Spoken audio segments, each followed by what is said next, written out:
Bonjour à vous, c'est Valérie Stromanger du site orthocefacile.com, site qui s'affiche juste à côté de moi. Je suis très heureuse de vous retrouver après cette longue interruption. Je profite du début de mes vacances pour enregistrer quelques vidéos. Alors aujourd'hui, nous allons nous intéresser aux mots qui se prononcent R. Il y en a quelques-uns, masculin ou féminin, un R, une R. Eh bien, on va voir ça dans quelques minutes. Comment écrire donc les mots qui se prononcent R? Alors, il y en a trois, deux féminins et un masculin. On va commencer par le masculin, un R, ça s'écrit A-I-R, et ça correspond à plusieurs choses.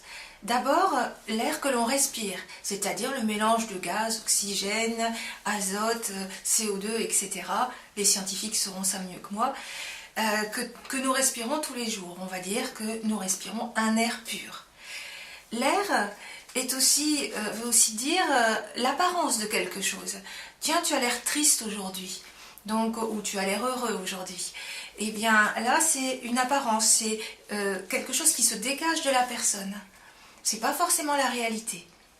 Et puis troisièmement, c'est l'air de musique, la mélodie de la musique. J'ai entendu un air ce matin qui m'a beaucoup plu. Donc le mot air, A-I-R au masculin, trois sens, le gaz, l'apparence et la mélodie de musique. Mais il nous reste encore deux R. Une R, A-I-R-E, qui veut dire une zone géographique, une zone en général entourée. On parlera d'une aire de stationnement, sur l'autoroute par exemple, d'une aire de jeu, d'accord? Donc c'est une zone dédiée à quelque chose. Et enfin, il nous reste l'air et accent grave RE, qui là est une époque, une longue période de temps. Exemple, l'ère primaire, secondaire, quaternaire, ternaire et quaternaire, ce sont les divisions de l'histoire de la Terre. On va parler de l'ère glaciaire, etc. Donc, le mot R peut s'écrire de trois façons différentes. AIR, AIRE et accent grave RE, quand là c'est plutôt temporel. Et voilà, c'est tout simple comme d'habitude. Comme d'habitude aussi, la règle va être écrite sur le site orthocefacile.com afin que les personnes les plus visuelles puissent la lire et mieux la mémoriser.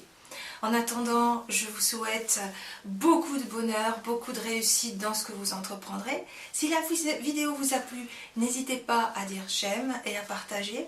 J'aime aussi beaucoup tous les petits commentaires que je reçois, et notamment si vous avez des idées de vidéos, n'hésitez pas à me les soumettre, comme ça je répondrai précisément à vos attentes. Je vous adresse mes pensées les plus fraternelles et je vous dis à très bientôt.